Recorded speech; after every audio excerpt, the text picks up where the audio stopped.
5 signs that are commonly overlooked that somebody's actually suicidal. And these are overlooked signs that somebody's gonna probably kill themselves. And I share from experience. I lost my wife in 2015 to suicide. I lost my dad in 2017 to suicide. In 2018, I attempted suicide. And I share this as just awareness for the people that are truly struggling and at that point. They're no longer reaching out for help. They're not telling anybody that they are going to be ending it. In fact, they leave behind these little signs. And I can tell you from personal experience, man, hindsight is 2020. You look back and you're like, man, why didn't I notice these signs? And so I wanted to share them with anybody out there that is wondering maybe if one of their loved ones is struggling. If you're new to the channel, hit the like and subscribe button. The first sign that somebody is to that point, I like to call it the personality shift. They either become very extroverted with family or very introverted with family. And when I was suicidal and attempted suicide, I became very introverted. My dad became very introverted, but my wife became very extroverted. I've heard this from others, where you either start engaging randomly with tons of family that you've never really engaged with much before, almost like your way of making amends and saying goodbye. So all of a sudden these people are just engaging with aunts and uncles and all these people that they haven't talked to in years, just kind of catching up and seeing how they're doing. Or it's the reverse effect, and these people that they were always very close with and talked to a ton, they have pulled and withdrawn from, and they are very isolating themselves from all family. It's almost like they don't want to make it any more worse when they leave. This is one of the signs that somebody, I believe, is suicidal. Another sign that somebody is too is they become very superficial. They are no longer talking about their depression. They're no longer talking about sadness, stress, any of that stuff. Their conversations with them become very superficial. They are just on that surface level conversations. And if you ask somebody how they're doing, you're getting the one word sentences like they're fine, they're okay, all of that. But they're not digging in anymore and telling you about how they're struggling, or you're not seeing them cry and having these emotions or sharing these emotions anymore, because it's almost like that it's coming to an end, and you feel that sharing this is pointless now. So why even share it, because you've already made your decision. Another sign that somebody is suicidal too is that they will have the conversations now that are based on a very happy future of yours. And they may include themselves in this, but they are more excited for you and your future all of a sudden. And they're no longer really playing a role in that future. They are just constantly telling you how life is going to get better for you, how you're going to be, free. And they're using these words essentially. And you're like, well, where are you at? And they're like, oh, I'll be there.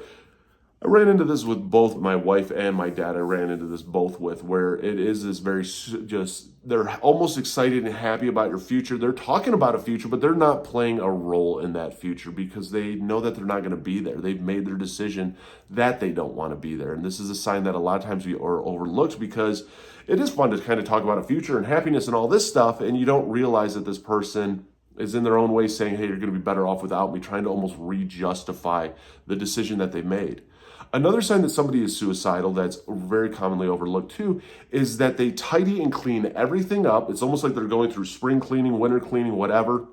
They are packaging things up. They are throwing stuff out. They're getting rid of all the clutter, and they're giving away a lot of prized possessions and prized items to people that for at one time hold a ton of value to them, but now they have no problem giving this away to others. And nothing has value to them anymore because they have in their own brain kind of checked out. And I've experienced this with everybody who I've lost to suicide. And this is something that you don't really quite pick up on, because you think that they're just being nice, and they'll literally will tell you. I mean, my wife literally was saying, and my dad, that I'm just cleaning up. But in reality, they're doing more than that. And the most overlooked sign that somebody's actually suicidal is it's almost like the surge. Somebody goes from being very depressed, crying, just that they're struggling, they're hurting, to all of a sudden it's like they are cured overnight. They have found happiness overnight. They are full of energy all of a sudden. They are full of happiness. They are laughing. They are smiling. And you literally are like, oh my God. Like, what? I don't know what happened to them, but this is amazing. Like, they are okay. But there was never any therapy involved in this. There's no new meds involved in this. There's no life changes involved in this. They literally have just woken up one day and they are in the most amazing mood ever. And that, things are just great. And it's like they know that this pain is going to come to an end. This pain is going to stop. And they're doing their best to put on this fake facade, this fake show, that everything's okay, so that nobody knows or has an idea of what they have planned, and that they do plan not to be here anymore. And again, these are 5 signs that I believe are very commonly overlooked. These were 5 signs that really haunted me for a long time, of looking back. Hindsight's 50 or 2020, and looking back and going, God, I wish I would have picked up on this stuff, because you do get to this point where you're no longer sharing about your struggles and your pain, trying to find help. You literally just succumb that this is the best way, that you're a burden, that you're broken, that you're damaged, that you're invisible, that you're unloved. Like, you not being here, you literally have bought into now, is going to make everyone's life better for them. And I think that the more that we bring awareness to this, the more that you share when you're struggling, like, believe me, and I've been there before. I attempted suicide in 2018. You truly think that nobody's listening, nobody cares. I will say this: you tell everyone in your life, the strangers that you run into, you do that for 3 days straight. You tell everybody you come across that you're struggling, you need help.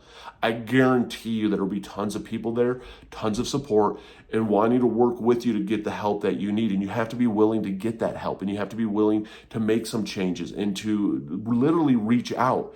But our depression isolates us so much that we think that we have reached out, where in reality we really haven't. If you're new to my channel, make sure you hit the like and subscribe button, comment down below, because I think the more that we share about this, the more that we share about our struggles, the more that we share about what we've been through, the more that it helps those out there struggling know that they're not alone, know that it does get better, knowing that they are worth it, and knowing that, you know what, it is a fight. It's not easy. It doesn't just change overnight. But finding the right therapist, the right medication, the right tools, the right coping tools, the right support, all of that combined can make life beautiful. Because I can tell you this: the strongest thing I did was continue to live when I wanted to die. And for the ones out there that are fighting through every single day, wondering if it's going to get better, believe me, it will. But it starts with you telling everyone that you're struggling and going from there. I'm proud of you for being here today. Don't give up.